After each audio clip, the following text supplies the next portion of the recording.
Hi friends, എല്ലാവർക്കും തേക്കുംകുടി ക്രിയേഷൻസിൻ്റെ പുതിയൊരു വീഡിയോയിലേക്ക് സ്വാഗതം. മച്ചാമാരെ, അപ്പോൾ നമ്മൾ ഇന്നിവിടെ ചെയ്യാൻ പോകുന്നത് നമ്മുടെ ഒരു സബ്സ്ക്രൈബറുടെ വീട്ടിലെ സിറ്റ് ഔട്ട് ഓയിൽ പോളിഷ് ചെയ്യുന്നതാണ്. അപ്പോൾ നമ്മുടെ ചാനലിൽ അധികം ചെയ്തിട്ടുള്ള ടിന്നാക്സിൻ്റെ സെറ ഫ്ലൂയിഡ് ഉപയോഗിച്ചിട്ടുള്ള പോളിഷാണ്. അപ്പോൾ നമ്മൾ ഇന്ന് ചെയ്യാൻ പോകുന്നത് സെറയുടെ ഏജർ ഉപയോഗിച്ചിട്ടുള്ള ഒരു പോളിഷാണ്. അപ്പോൾ നമ്മൾ വീഡിയോയിലേക്ക് പോകുന്നതിന് മുമ്പ് നമ്മുടെ ചാനലിലേക്ക് ആദ്യമായിട്ട് എത്തിയിരിക്കുന്ന ആരെങ്കിലും ഉണ്ടെങ്കിൽ ചാനലൊന്ന് സബ്സ്ക്രൈബ് ചെയ്യാനും തൊട്ടടുത്തുള്ള ബെല്ലൈക്കൺ കൂടി എനേബിൾ ചെയ്യാനും മറക്കരുത്.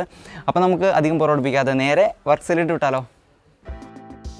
മച്ചാമാരെ, നമ്മുടെ ചാനലിൽ വീഡിയോസിന് ചെറിയൊരു ബ്രേക്ക് വന്നായിരുന്നു. എന്താണെന്ന് വെച്ചാൽ പണിത്തിരക്ക് തന്നെയാണ്. പണിത്തിരക്ക് മൂലം വീഡിയോസ് ഇടാൻ സാധിക്കുന്നുണ്ടായിരുന്നില്ല. ലോങ് ഒക്കെ ആയിരുന്നു വർക്ക്. അതുകൊണ്ടാണ് വീഡിയോസ് ഇടാനുള്ളത്. പലരും കോൾ ചെയ്തും മെസ്സേജ് ചെയ്തൊക്കെ അന്വേഷിക്കുന്നുണ്ടായിരുന്നു. അത് അറിഞ്ഞതിൽ വളരെ സന്തോഷമുണ്ട്. അപ്പോൾ നമ്മുടെ ചാനലിൽ ഇനി കണ്ടിന്യൂ ആയിട്ട് വീഡിയോസ് ഉണ്ടാവും. അപ്പോൾ നമ്മൾ ഇന്ന് ഗ്രാനൈറ്റ് പോളിഷ് ചെയ്യാനായിട്ട് പോകുന്നത് മൂവാറ്റുപുഴയ്ക്ക് അടുത്തുള്ള മാറിക എന്നൊരു സ്ഥലത്താണ്. നമ്മുടെ ഒരു സബ്സ്ക്രൈബറുടെ വീട്ടിലാണ് ഇന്നത്തെ വർക്ക്. അപ്പോൾ നമ്മൾ പോളിഷ് ചെയ്യാൻ പോകുന്ന സിറ്റ് ഔട്ട് ഇതാണ്. സിറ്റ് ഔട്ടിൽ വിരിച്ചിരിക്കുന്നതാണെങ്കിൽ ഫിഷ് ബ്ലാക്ക് ഗ്രാനൈറ്റാണ്. ഇതിപ്പോൾ വിരിച്ചിട്ട് ഏകദേശം ഒരു വർഷം കഴിഞ്ഞായിരുന്നു. ഒരു വർഷം കഴിഞ്ഞപ്പോൾ തന്നെ വെയിലടിക്കുന്ന ഏരിയകളിലൊക്കെ അത്യാവശ്യം നല്ലതായിട്ട് കളറ് മങ്ങി ഒരു വൈറ്റ് ഷെയ്ഡ് പോലെ ആയി തുടങ്ങിയായിരുന്നു.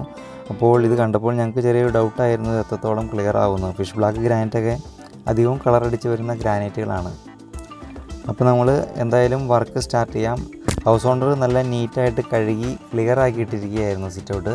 എങ്കിലും ഞങ്ങൾക്ക് ഞങ്ങളുടേതായ രീതിയിലൊരു ക്ലീനിങ് ഉണ്ട്, അത് ചെയ്യുകയാണ്. ക്ലീൻ ചെയ്ത് ഒട്ടും പെയിൻറ്റോ പൊടികളോ അഴുക്കോ ഒന്നുമില്ലാതെ നല്ല നീറ്റായിട്ട് പക്ക ക്ലിയറായിട്ട് ക്ലീൻ ചെയ്തു.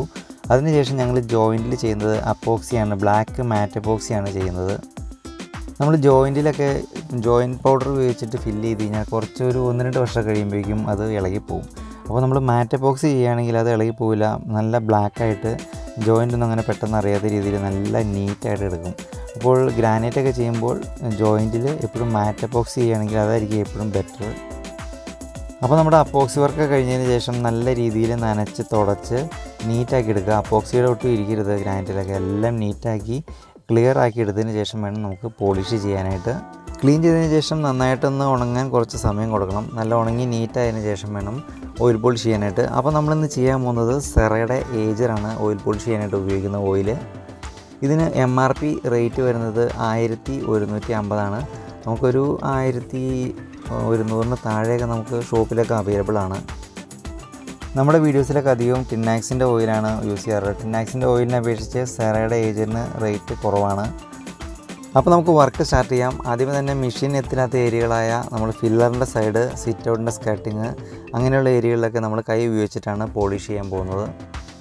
മെഷീനിലാണ്ട് കൈകൾ ഉപയോഗിച്ച് ഗ്രാനൈറ്റ് പോളിഷ് ചെയ്യുന്ന വീഡിയോ നമ്മുടെ ചാനലിൽ അപ്ലോഡ് ചെയ്തിട്ടുണ്ട്. അതിൻ്റെ ലിങ്ക് താഴെ ഡിസ്ക്രിപ്ഷൻ ബോക്സിൽ കൊടുത്തേക്കാം. അപ്പോൾ സ്വന്തമായിട്ട് ചെയ്യാനുള്ളവരൊക്കെ ആ വീഡിയോ കണ്ടാൽ അവർക്ക് ഉപകാരമാവും.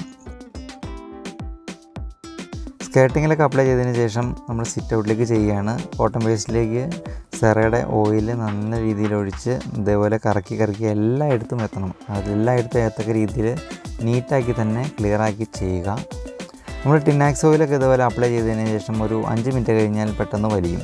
ഇത് അങ്ങനെയല്ല. ഇത് അപ്ലൈ ചെയ്തിട്ട് ഒരു 3/4 മണിക്കൂറുണ്ടെങ്കിൽ നമ്മൾ വെയിറ്റ് ചെയ്യേണ്ടി വരും വലിയാനായിട്ട്. നന്നായിട്ട് അത്യാവശ്യം വലിഞ്ഞതിന് ശേഷം നമ്മൾ മെഷീൻ ഉപയോഗിച്ച് അടിച്ച് പോളിഷ് ചെയ്തെടുക്കുകയാണ്.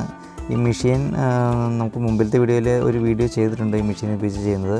ഈ മെഷീൻ എന്ന് പറയുന്നത് കാർ പോളിഷറാണ്. കാർ പോളിഷ് അതിനടിയിൽ നമ്മൾ കോട്ടൺ വേസ്റ്റൊക്കെ ചുറ്റിയിട്ടാണ് പോളിഷ് ചെയ്തെടുക്കുന്നത്. അപ്പോൾ സിറ്റ് ഔട്ട് പോലുള്ള ചെറിയ ഏരിയകളിലൊക്കെ നമുക്ക് ഈ മെഷീൻ മതിയാവും പോളിഷ് ചെയ്തെടുക്കാനായിട്ട്.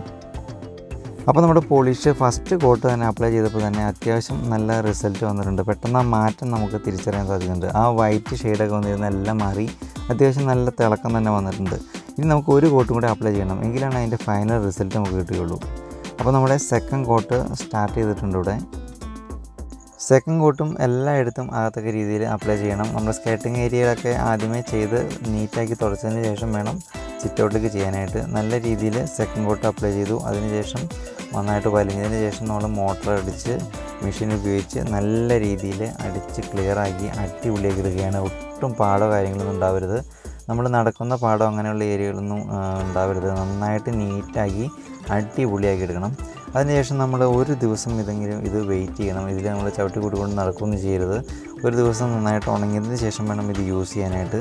ഇപ്പോൾ നിങ്ങൾക്ക് കാണാവുന്നതാണ് ആ മാറ്റം. നല്ല അടിപൊളി നല്ല ഡാർക്ക് ഷെയ്ഡ് വന്നിട്ടുണ്ട്. നല്ല പക്ക ക്ലിയറായിട്ട് കണ്ണാടി പോലെ നല്ല നീറ്റായിട്ട് തന്നെ കിട്ടിയിട്ടുണ്ടെന്ന് നമുക്ക് പറയാം. അപ്പോൾ നമ്മുടെ ക്ലയൻറ്റ് തന്നെ പറയുക ഇത്രയും ഒരു ഫിനിഷിങ് ഒരിക്കലും അവർ പ്രതീക്ഷിച്ചല്ല എന്ന് പറഞ്ഞു. അത്രയ്ക്ക് നല്ല അടിപൊളി ഫിനിഷിംഗ് ആയെന്ന് പറയാം. നല്ല പുത്തൻ ഗ്രാനൈറ്റ് ഇട്ട അതേ ഒരു ഫീൽ തന്നെ നമുക്ക് കിട്ടിയിട്ടുണ്ട്. ഒട്ടും തന്നെ ഫെയ്ഡാവാണ്ട് നല്ല അടിപൊളിയായിട്ട് കണ്ണാടി പോലെ പക്ക ക്ലിയർ ആയിട്ടെന്ന് വേണ്ടി പറയാം. മച്ചാന്മാരെ, അപ്പോൾ ഇതുപോലുള്ള വർക്ക് ചെയ്യാൻ താല്പര്യമുണ്ടെങ്കിൽ താഴെ കാണുന്ന നമ്പറിലൊന്ന് കോൺടാക്ട് ചെയ്താൽ ഞങ്ങളൊന്ന് വളരെ വൃത്തിയിലും ഉത്തരവാദിത്തോടുകൂടി ചെയ്തു തരുന്നതാണ്. കൂടാതെ ഫെയ്ഡായപ്പോൾ ഗ്രാനൈറ്റും റിപ്പയർ ചെയ്ത് തരുന്നതാണ്. അപ്പോൾ താല്പര്യമുള്ളവരൊക്കെ ഒന്ന് കോൺടാക്ട് ചെയ്യുക. മച്ചാന്മാരെ, അപ്പോൾ നമ്മുടെ സിറ്റ് ഔട്ടൊക്കെ പോളിഷ് ചെയ്ത് നല്ല അടിപൊളിയാക്കി എടുത്തിട്ടുണ്ട്. അപ്പോൾ നിങ്ങൾക്ക് ടിന്നാക്സിൻ്റെ സെറാഫ്ലൂയിഡ് ഉപയോഗിച്ചിട്ടുള്ള പോളിഷാണോ അതോ നമ്മുടെ സെറയുടെ ഏജറാണോ നല്ലതെന്ന് നിങ്ങൾ താഴെ ഒന്ന് കമൻറ്റ് ചെയ്യുക.